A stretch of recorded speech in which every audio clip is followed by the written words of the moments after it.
maanta oo Jimco ahayd deegaanka Tukaraq ee gobolka Sool iyo deegaamada hoos yimaado oo isku horfadhiyaan ciidanka Puntland iyo Somaliland ayaa waxaa lagu soo waramayaa in laga maqlay dhawaaqa hubka culus oo ay isdhaafsanayaan ciidanka labada dhinac ee ku wada sugan halkaasi.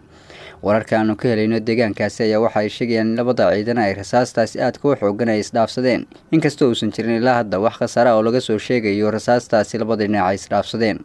warar madax bannaan oo heshay Puntland News ayaa waxa ay sheegayaan in ciidanka Somaliland iyo kuwa Puntland ay si aad isugu soo durkeen isla markaana laga cabsi qabo dagaal ka dhex qarxa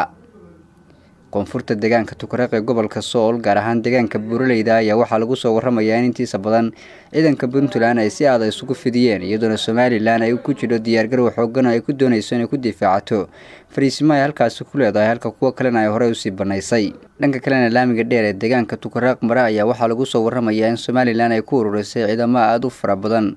si ay difaac xoogan halkaas uga galaan maadaama halkaasi ay soo duldegeen ciidamada fara badan oo ka tirsan kuwa Puntland. dhaqdhaqaaqyada tan ciidan ayaa waxay ku soo aadayeen xilli dhawaan ay soo baxayeen warar sheegaya in madaxweynaha Somaliland Muuse Biixi Cabdi uu imaanayo deegaamo ka tirsan gobolka Sool. lama oga sida ay xaaladdu noqonayso saacadaha soo socda hase yeeshee goobjoogayaasha ku sugan aaggaasi waxa ay sheegayaan